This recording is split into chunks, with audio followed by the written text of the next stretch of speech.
morning, good afternoon, good evening, anyone watching now or later. It is my absolute pleasure to be joined by John Houlihan. John, how are you? I'm very well, thank you, and pleasure to be here.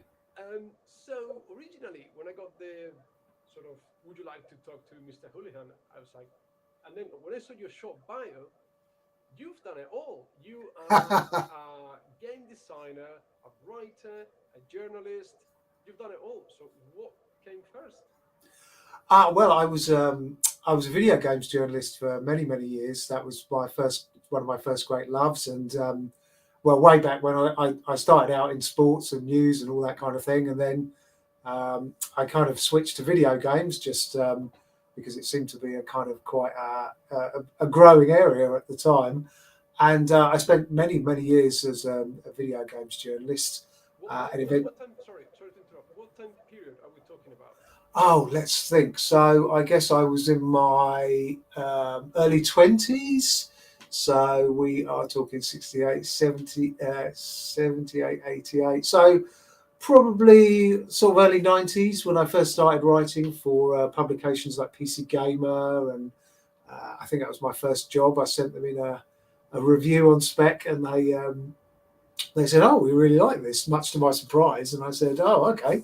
Well, I'll start writing about video games then." And yeah, so I was a freelance for a good probably 8 or 9 years, working for various publications in UK and the US. And then I came on board as editor of, well, I worked for GameSpot for a little bit. And when that launched in the UK, GameSpot UK. And then after that, had a little bit of time traveling.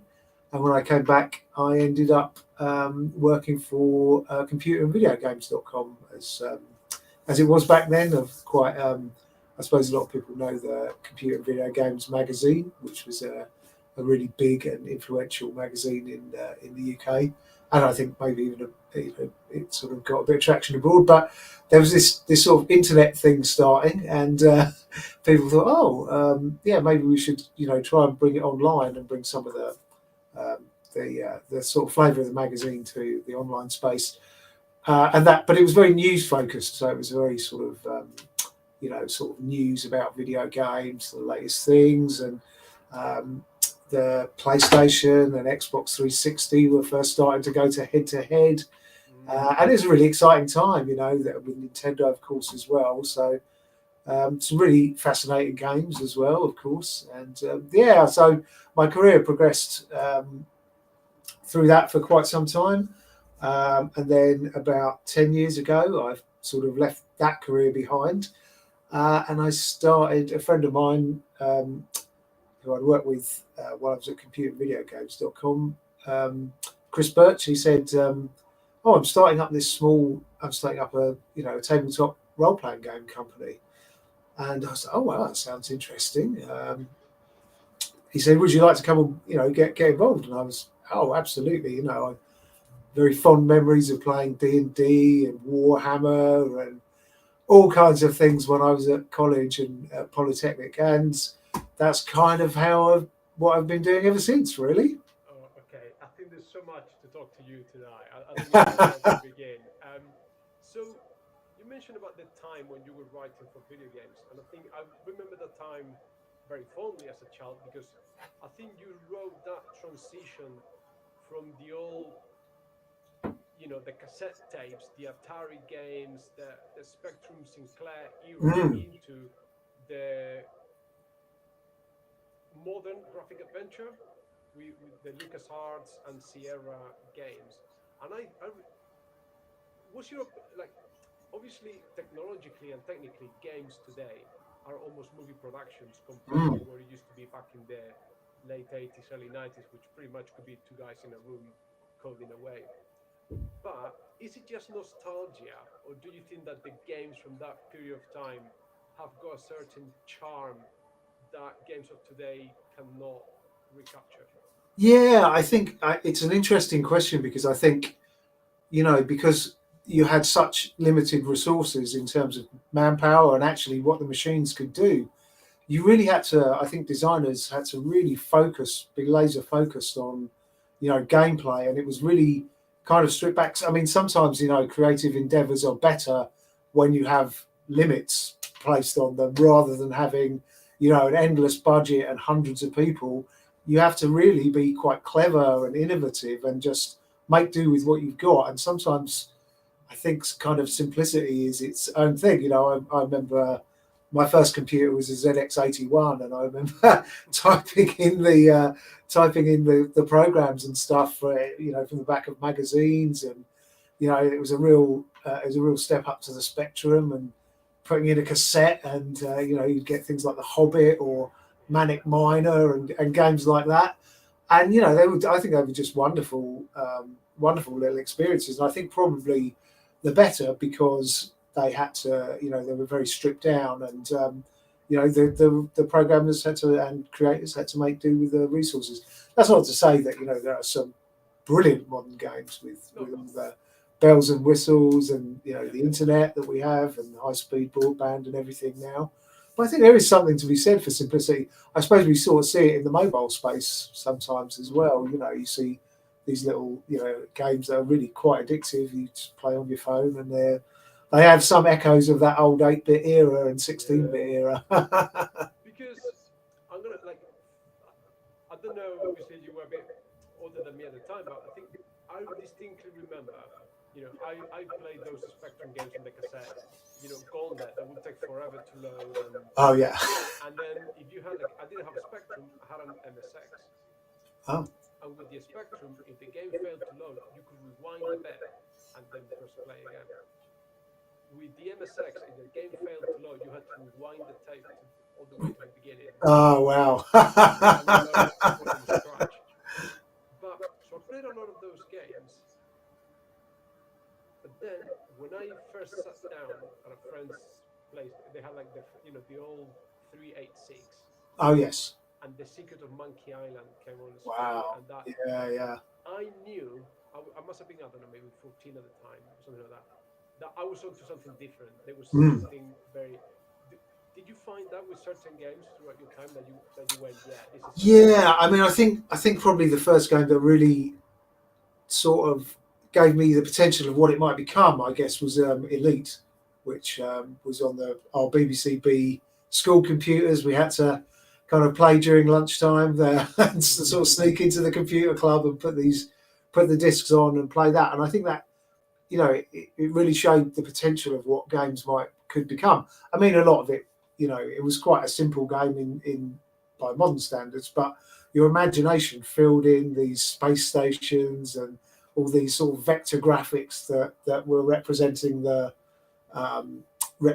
ships and stuff. And I thought, wow, you really are getting a whole universe on these, those great big floppy disks that they used to have, and I was absolutely entranced by that. And then I think the other game that really opened my eyes, I suppose, when I did eventually get a PC of my own, was Sid Meier's Civilization. I spent so many hours playing that game. It has kind of echoes of board games and things like that. So much more sophisticated, and I guess those were the two sort of seminal games that really made me think, wow, there could be a future in this thing. Mm-hmm. Yeah.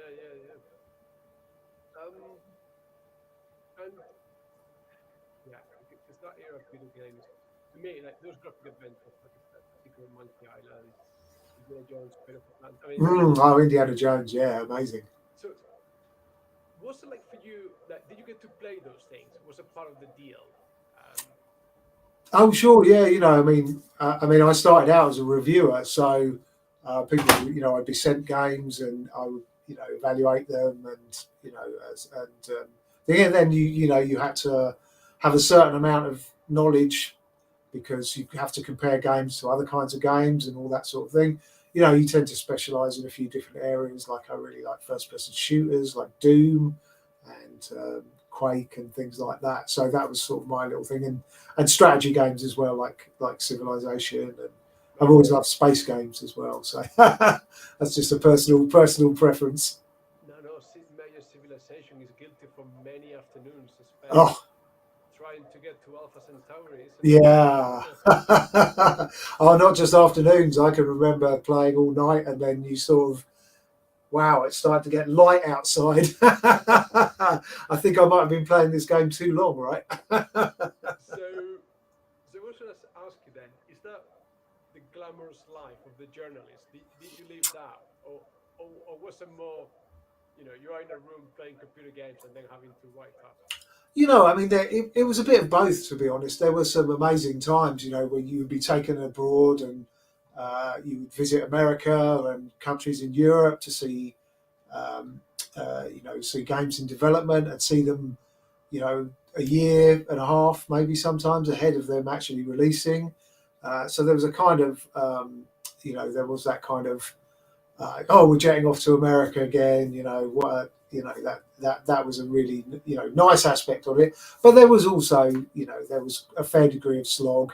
When you're a journalist, you have to cover whatever games you have to cover, and they're not always the good ones. So, but you still have to play them and still have to give your honest opinion on them. So, yeah, there was a bit of both. I think. I had a blast. I mean, I love computer games, and I still do to this day. I still play stuff now, not quite as much as I used to, but finding the time is tricky nowadays. But yeah, they've always been I think they've been an amazing art form in many ways. They can be just a quick distraction, but they can be really high art as well. And nowadays it's incredible to me just how they've grown from those first, as you say, two guys in the bedroom making a game to suddenly live service games that millions of people play for millions of hours, and they generate. I think I heard today GTA Online has generated $10 billion for Rockstar, and that is just phenomenal. I mean, and especially amongst kind of younger people as well. They perhaps don't watch as much telly or as much TV and as much go to see as many movies. They're playing games. They would rather spend their time exploring these virtual worlds than they would sort of real ones. So. Yeah, I guess my career has paralleled the rise of video games as the dominant entertainment form of the era. Really, I mean, I know TV and movies are still very popular, but I think gaming has taken over amongst All right. people. So I've got two questions here, so I'm hoping I don't lose track of them.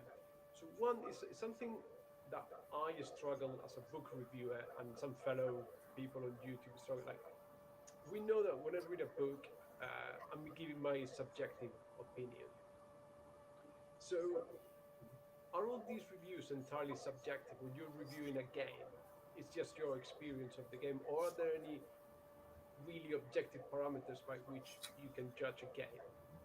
Well, I think there are certain things. You can say this game has amazing graphics or incredible sound, but it is the best games are like art form. It's like it's always your opinion. Um, Hopefully, as a long-standing and experienced journalist, it's an informed opinion. So, I wouldn't like to think how many games I've seen and played over my lifetime. It's a lot. So I've got quite a few things to compare it to. But I mean, some games, people will go crazy for, and I will just think, oh, that's really not for me. It's not my kind of thing. I don't like that particularly. And other people, they'll be playing hours and hours of it. So, yeah, it's always subjective, but there are some objective criteria you can Right. And, apply, shall we say? and have you ever struggled with a negative review? Like, how did you go about it? Oh, actually, to be honest, the negative reviews are the easy ones. So you can Yeah. also function. You're more than happy to just. Well, I think I always started from the premise that no one sets out to make a bad game, because I think they want to, or very few people. There's a few bits of shovelware that infest Steam that are just obvious cash-ins, and I think they've taken a bit of action to get rid of those now. But I think most people set out trying to do the best they can, but limits of budget or time or quality or whatever can sometimes you know, kind of. You know, and also, as I say, I think some games are just not for me. Like, you know, I'm not a huge golf fan, for example. So people who are playing golf games, well, it's just going to over my over my head. But you know, I generally, I always try to temper any criticism with an understanding of what people go through, because making creative things is not easy. You know, I having done it myself, I think it gives you a certain perspective on just how hard it can be. So you know, you try and be honest, but kind. I think. But then on the other hand, you do have a. I guess you also have a duty to your reader, because you want to give them an impression of what this game is like, because they're going to be spending their money on it as a journalist anyway, or as a reviewer. So you know, and games are not cheap anymore. They're 60 pounds plus whatever now. So you want to be honest, I think, and just but ultimately it is a matter of opinion. Yeah. Last question I've got on the whole video game thing before, because we've got people here watching. You know, they wanna get into the Lovecraft stuff. So, Oh sure.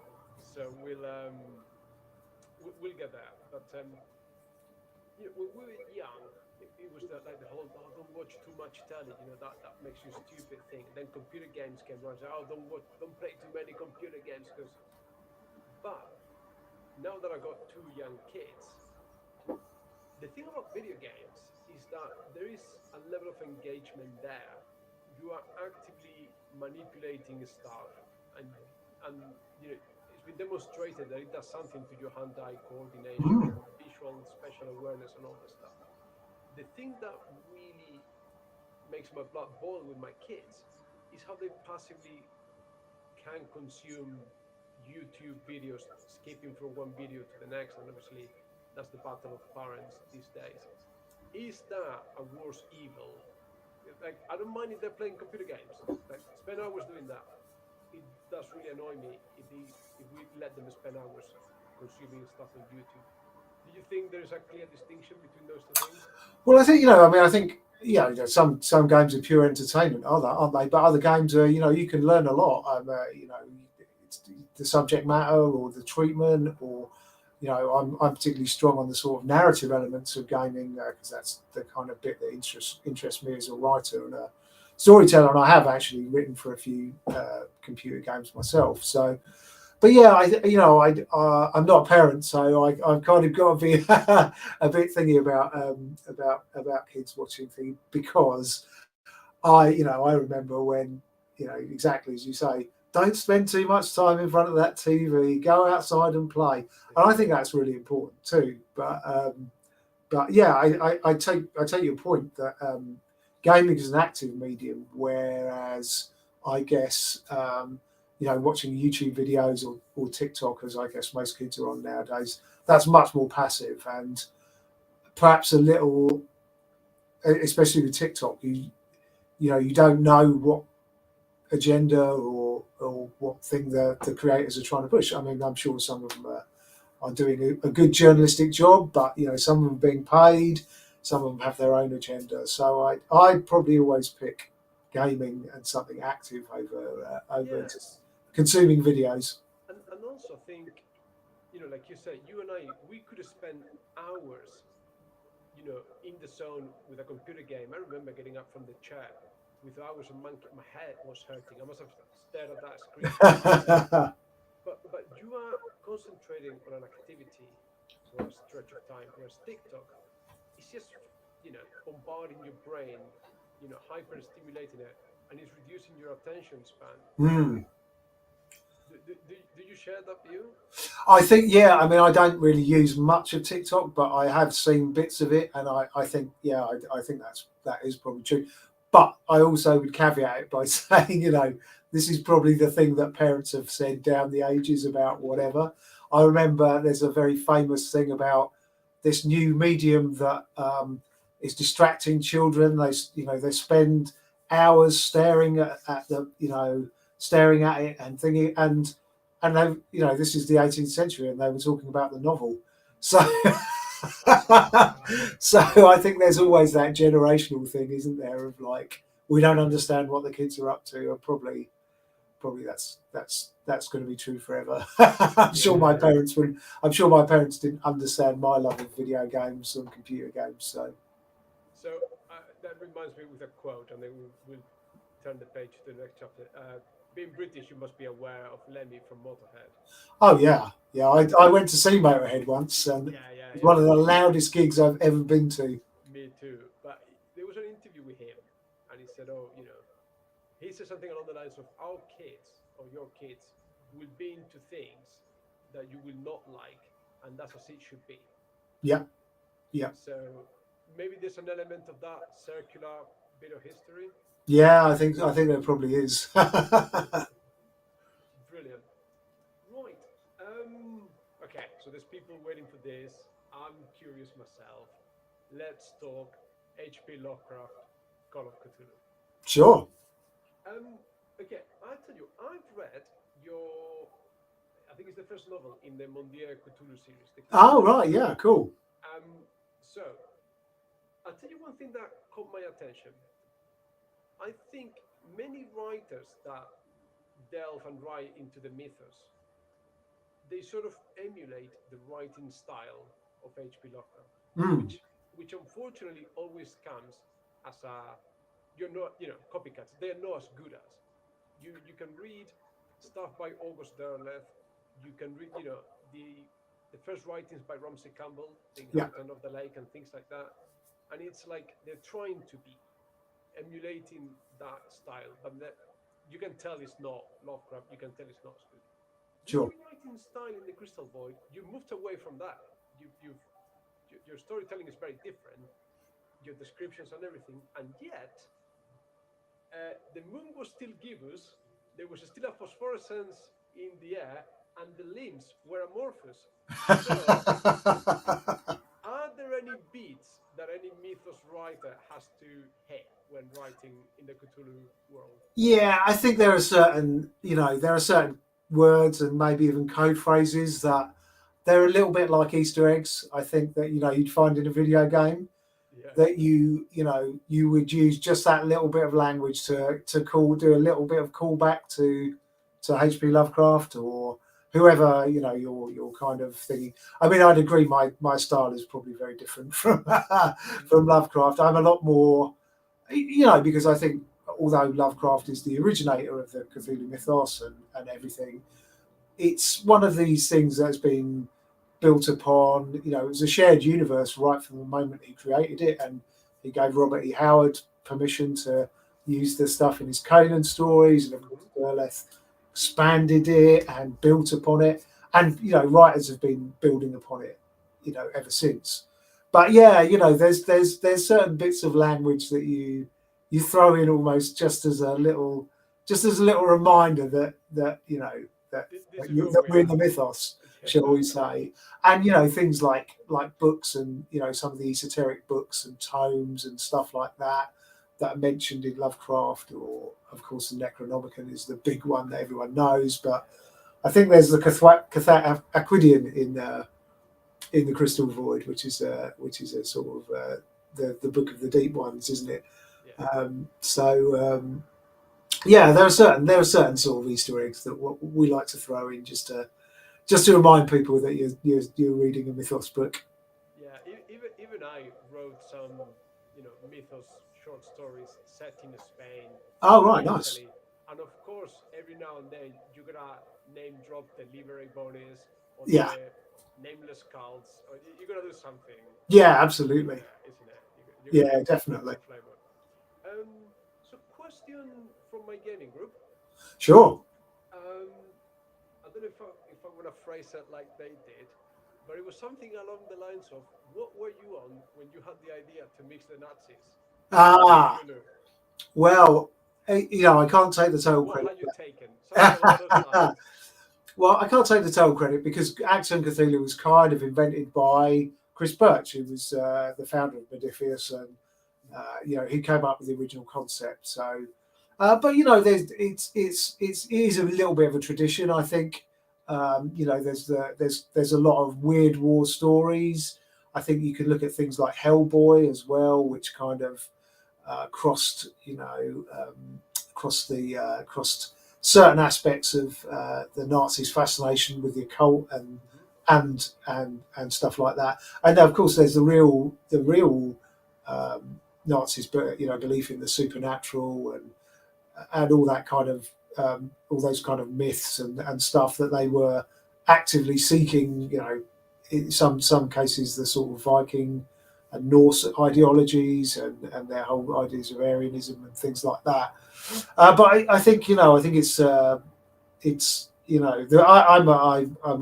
a big lover of history as well as literature, and the World War II has always been a really fascinating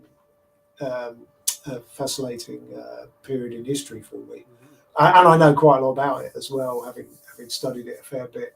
So I think it was just a sort of natural progression of building on perhaps what had come a little bit before, and then just giving it our own unique twists when we think it. We actually started out with Acton Cthulhu was the game that launched Modiphius. It was the first game that the company did, and that was for Call of Cthulhu and Savage Worlds back in those days. But when we relaunched it a bit, we relaunched it. It was about 3 years ago this month, actually. I think it was the 20th. We launched the 2D20 version of it.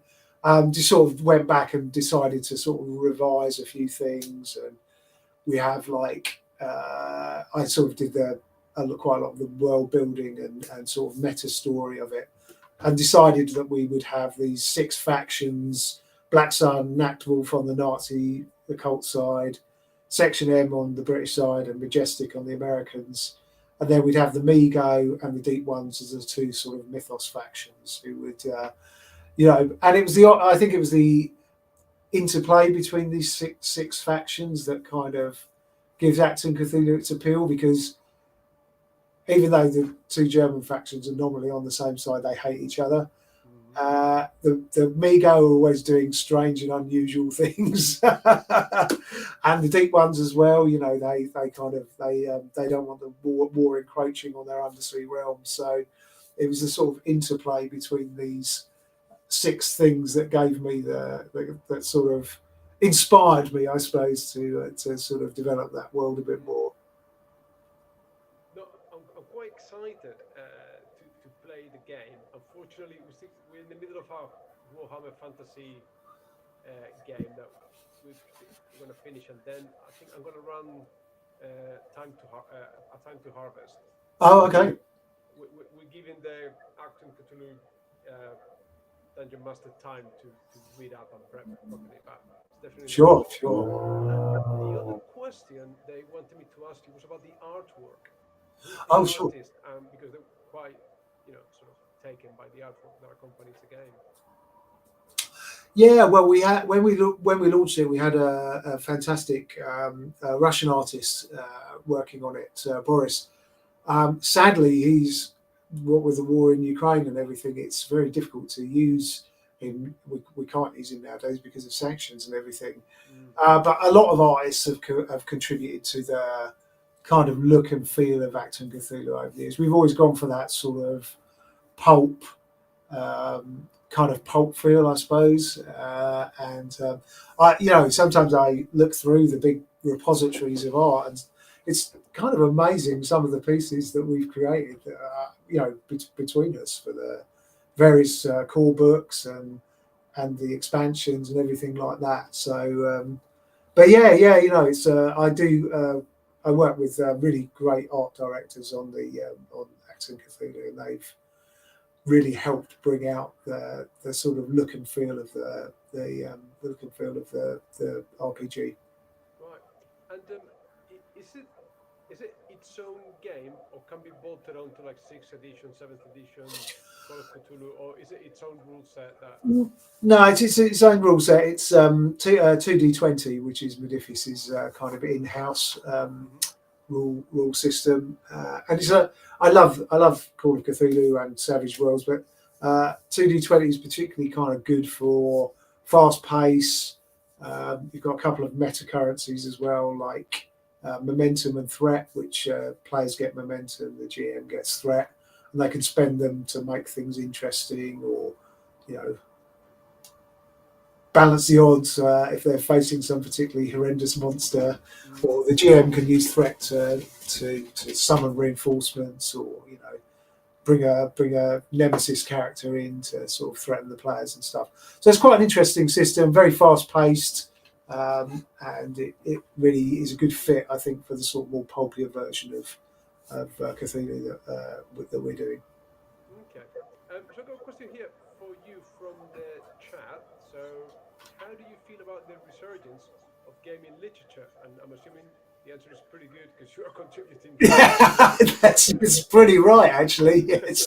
Yeah, I think it's really interesting how lit RPG is become its own category and taken off now. I mean, I wouldn't quite, although I'm sort of a bit.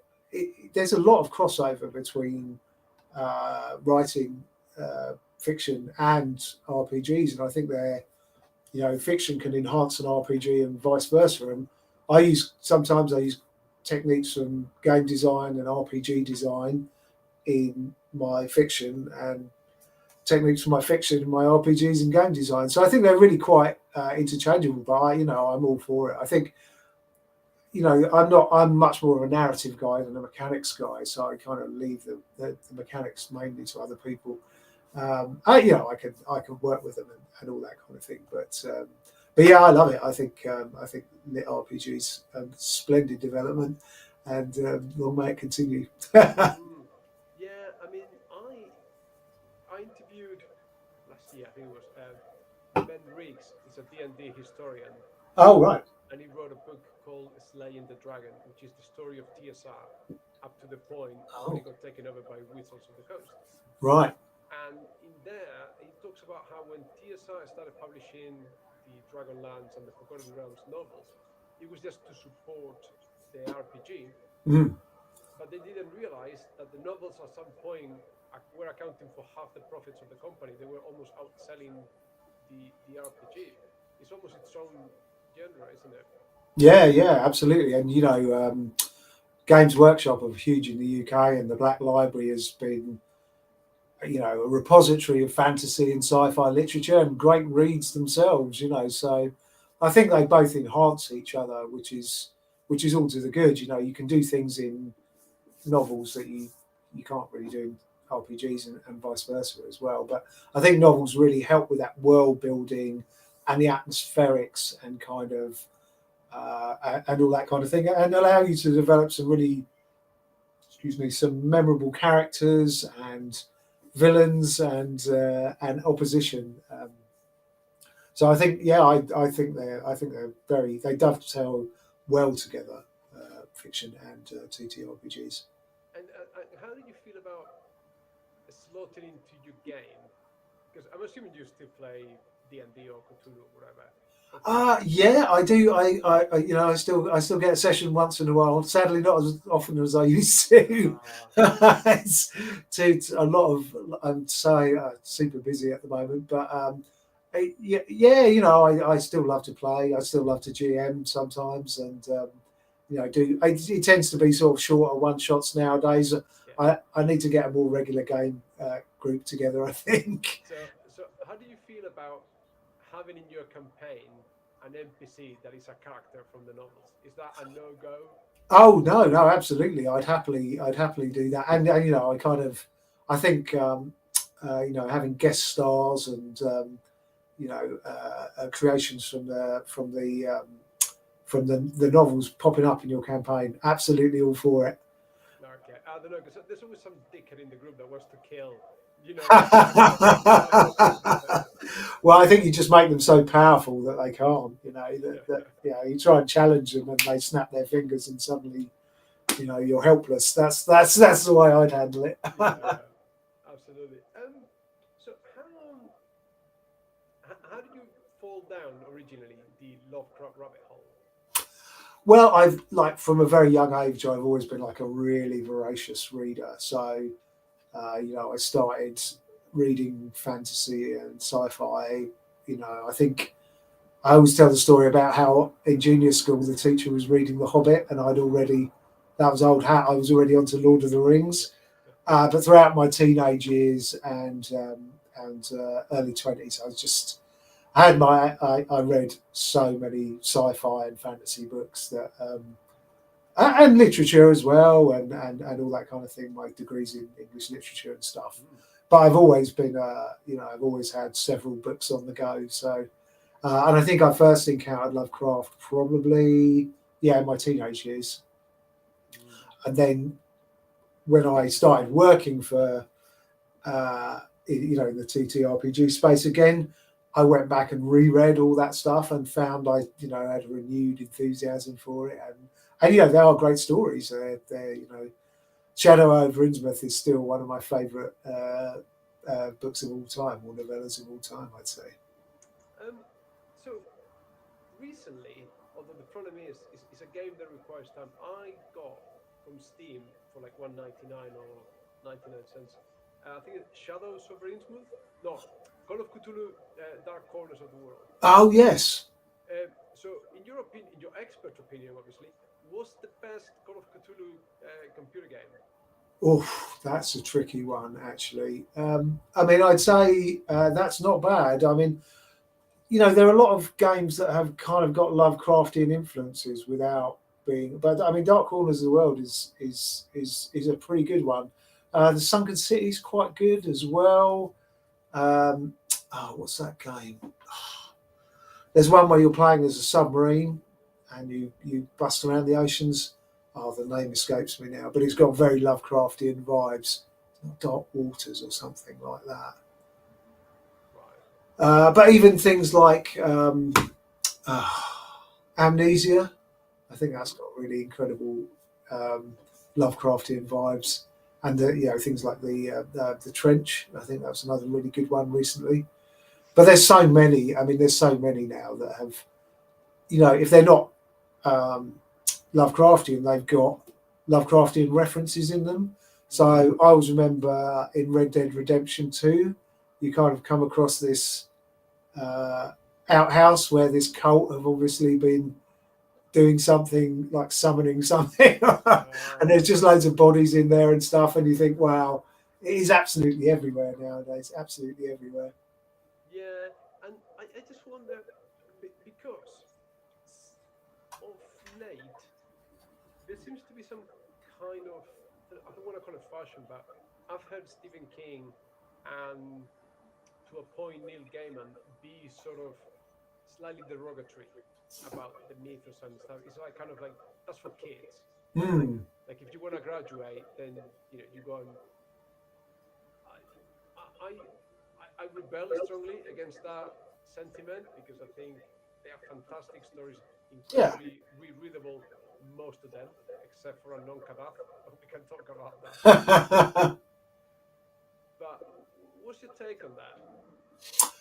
Well, I think I think I imagine, especially with someone like Stephen King, who does use some of the elements, in some of his work.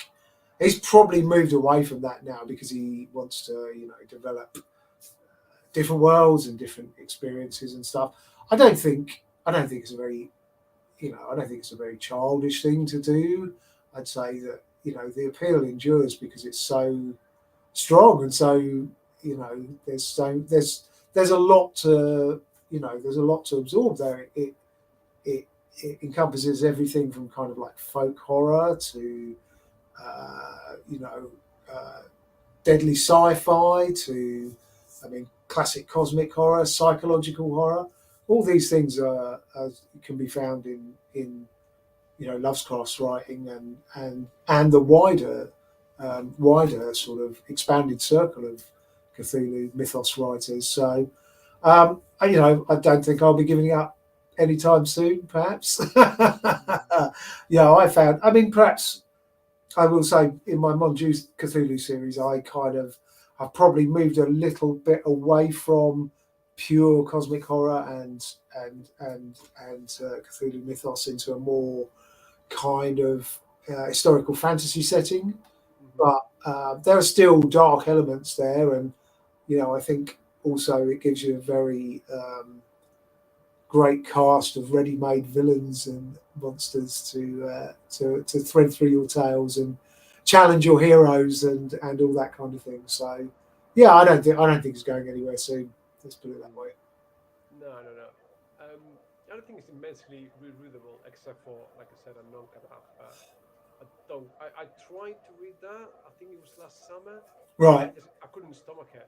I can reread every other short story or even the right, short novels, just but that one. I mean, do you in particular with that one? What's your take of the whole Run of Carter series? Yeah, I mean, it sort of veers a little bit more towards, I'd say, sort of Dreamland's fantasy, that Yeah. kind of thing. And I'm not sure that's particularly Lovecraft's kind of best writing. As I say, I think probably his best work is Shadow over Innsmouth, The Call of Cthulhu itself, At the Mountains of Madness. Absolutely love it. I'd say those are my favourite three. So, Oh, I'll debate you on that one because I've got maybe for sentimental reasons. I've got the Dunwich Horror as the top of the oh pile yes, that would of be the other one. the short novels.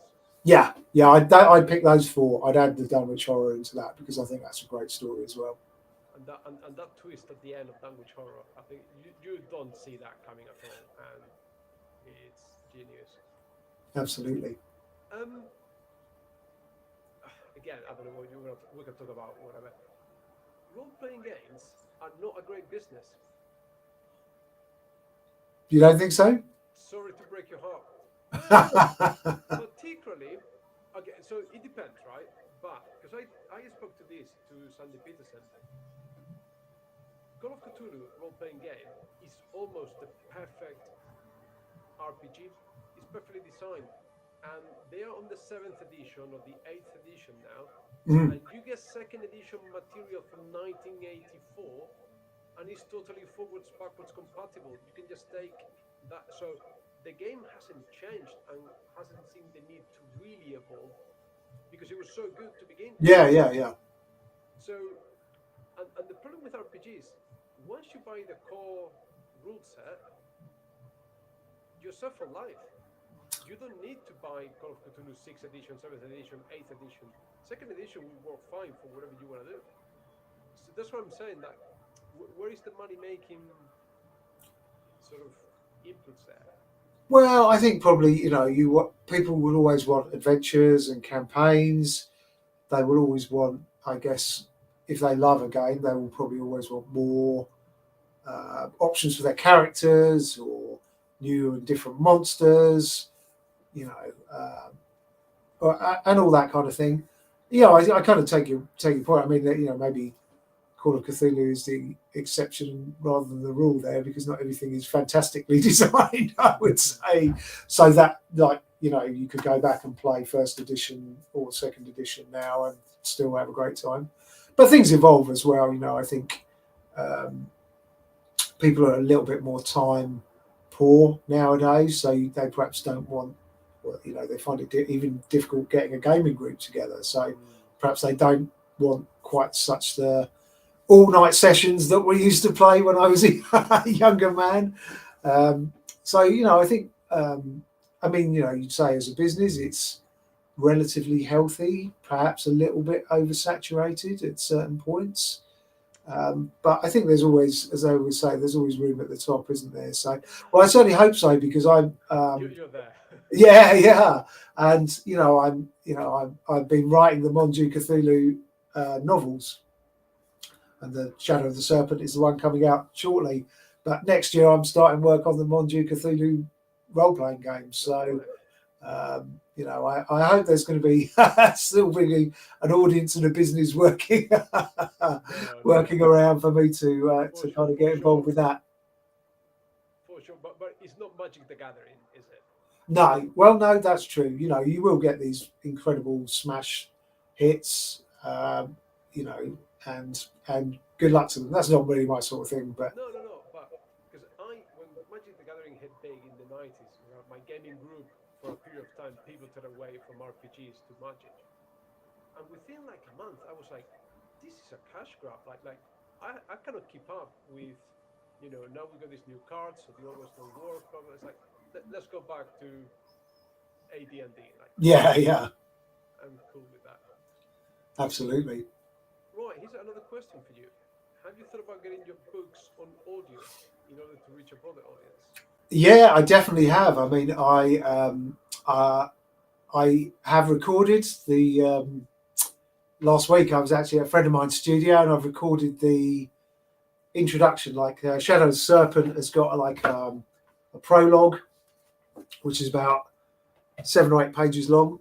So I recorded that as a sort of experiment to see what my speaking voice was like and my reading voice was like, and it actually sounds okay. As much as you always never too sure about listening to your own voice. But yeah, I definitely would like to. It's a lot of time and effort. It is a lot of time and effort to actually record it. We worked out that it would be something like to read that book, something like uh, 8 or 9 hours of just audio, and that doesn't include all the takes that you'd have to do and get everything right first time, and then you'd have to edit it as well. But yeah, it's definitely something I'm looking at. There are some developments with AI which will automatically read your book, but I'm kind of a bit of an old school guy. I don't really want to go down the AI path if I can. I believe in human artists and creators. So That's a whole other conversation. yeah. But it might be. I'm definitely looking into that. Shall we say? Because you talked about the rating voice and your reading voice. What about your French accent? My French accent, yes. Well, partly, Because that's on the page. yeah. I mean, people don't like. It's sort of partly inspired by English people trying to speak French very badly. That's kind of one of the in jokes about this series is that and Dubois, who's the narrator himself, he manages to butcher quite a few English expressions as well. Yeah. So that's just me sort of having a little bit of fun. My French is non parfait, but formidable. What was the TV show I'm thinking about? Second World War. Oh, hello. Hello. Yeah. So it's kind of inspired. There is that sort of element to it, and some people don't. Some people think I'm being serious about that, and it's not like that at all. It's it's very bad, French spoken. I think, but I think actually, it does. When I hear, I could hear his voice very clearly as a writer. I could hear his voice, and he says right at the very beginning in the Crystal Void of the 3 books, he's reacquainting himself with English. So as he gets more fluent and tells his stories, his voice develops and becomes a little bit less of a caricature and a little bit more of a little bit easier perhaps to read. I'd say. But yeah, I mean, it's kind of fun to do the accent too. And hello is never far from our minds, as we say. It's that. Do you feel that some things will be lost to an audience that is not familiar with the British sort of sense of humor? And I lived in the UK for 21 years. Oh right, okay. So I understand. Yeah.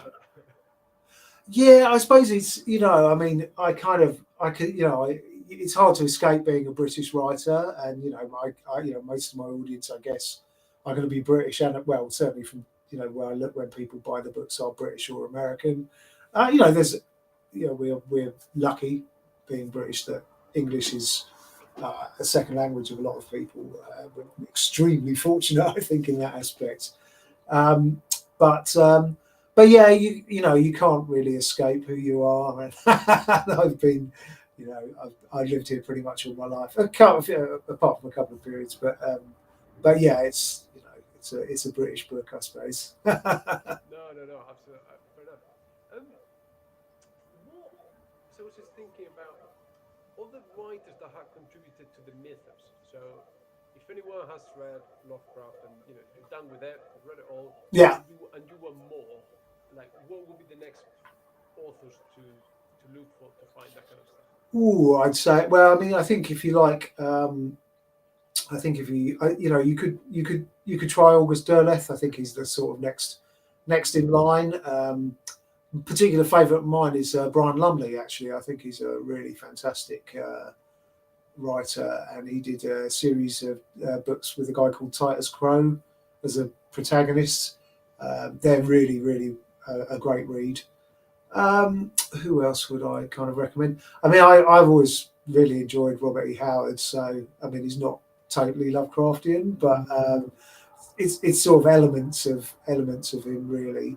But then, you know, there's a lot of great writers working modern day in the mythos. You know, there's I write for an imprint called Innsmouth Gold, which does short story compilations of writers in the Cthulhu mythos, and you can check those kind of compilations to see people like Rob Poynton and Tim Mendes and guys like that. Actually, people tomorrow I'm launching the book at the Innsmouth Literary Festival, which is you know, a kind of festival in the UK which celebrates all things Lovecraft and cosmic horror and stuff. And I'll be meeting up with quite a few fellow writers in the mythos there. So yeah, it should be good fun. But I think your best bet would be to have a look at some of the compilations that are out there, because there's some great samplers of mythos writing going around. Yeah, and I think you're right.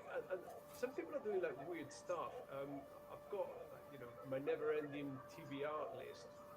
There is it's a short story collection called Space Cthulhu, which is encounters in outer space, which is written and edited by a friend of the channel, David Bowler. He's the editor of Iron Books in the US, and I owe him to read that collection. Yeah. Because this is something that, anyone that listens to my channel or watches regularly, I repeat myself all the time. To me, horror inhabits naturally the short story environment. I don't think Stephen King is a horror writer, because you cannot keep that tension over 600 pages or whatever he's writing. What's your take on that? Oh well, I think it's definitely like the short story is the perfect medium for doing good horror. I think it's a really good exercise as a writer. I mean, I still try to make sure I write at least 4 or 5 short stories a year, 3 or 4 if I can, because I think it's just a fantastic medium for exploring sci-fi, horror, fantasy. I think all three really. But especially horror. Yeah, I think you're right. It's that one incident, the tension, and the sort of they say that short stories about one thing. It's a very short and concentrated experience, and I think that is perfectly suited to the sort of tension and trepidation you want to build in readers. Yeah, it's an intense emotion. Therefore, the longer you try to sustain it, the more Yeah. you're going to dilute it. Yeah. I think that's a very good point. So for people that may want to write short stories and give them an outlet, I was surprised a couple of weeks ago. I was talking to Derek Strasser. He's an editor of a sci-fi fantasy magazine in Australia. He says that these magazines are very much alive and kicking these days. And me being very ignorant, I still got in my head, weird tales or things like that you used to be able to buy Oh yeah. in corner shops that don't exist anymore. But is it something that still exists widely in the internet sphere? Yeah, I mean, there's a few magazines, but I think Lovecraftiana, I think, is one. But I think most people have moved on to doing kind of short fiction compilations now.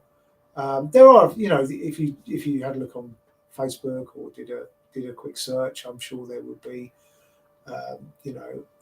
there would be ones you could find. But as I say, I think most people a lot of people seem to be doing short story compendiums now, which is great. It's great to get involved with those. I guess with things like Kindle and print on demand and things like that, it takes a lot of the risk out of doing a big print run too. You make the thing and then it's printed whenever someone wants to buy one. So kind of de-risks it for publishers and writers and stuff as well. But did you have to be part of that in crowd to be called to write a story for a? I suppose I don't think you have to be. I mean, it probably helps if you know some of the people putting it together. And I do. I guess probably because I worked in the field for a while now. But if someone wanted to, write their thing and submit it to one of these collections, I'm sure there's open calls once in a while for all that kind of thing. And there's a few Facebook groups who have like open call submissions for sci-fi, fantasy, horror. So yeah, you can check those if you wanted to, get involved with that kind of thing, or if you were just starting out. Yeah. I was talking again a couple of 2 or 3 weeks ago to Nathan Allen, an American. He's an animator for Disney Star Wars. He's written his first fantasy novel, and we were talking about how anyone that wants to be a writer should get a day job first. Yeah. In the evenings. What was your advice on that? Yeah, well, I mean, I have a day job, so as well as being a writer. But for me, it's write in the mornings. I can't write in the evenings. My brain has turned to mush by then. Thank you, Choco G. Thanks very much for your little comment there.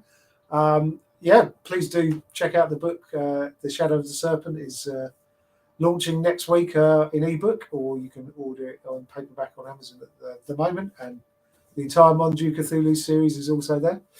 For me, I have to write in the mornings, but I write around my day job, so I'm up reasonably early and writing, at 7:45, so I get an hour and a bit in before work, and then maybe an hour after work as well, and a little bit on the weekends and stuff like that. So there's you got if you are driven to be a writer, then you've got to find the time. That's the thing. I know it's very tricky with a million demands on our time nowadays, but you've got to make space for it. That's the deal, I'm afraid.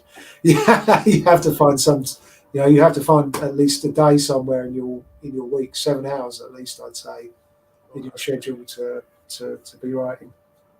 It's a bit of a low risk, low reward endeavor. Yeah.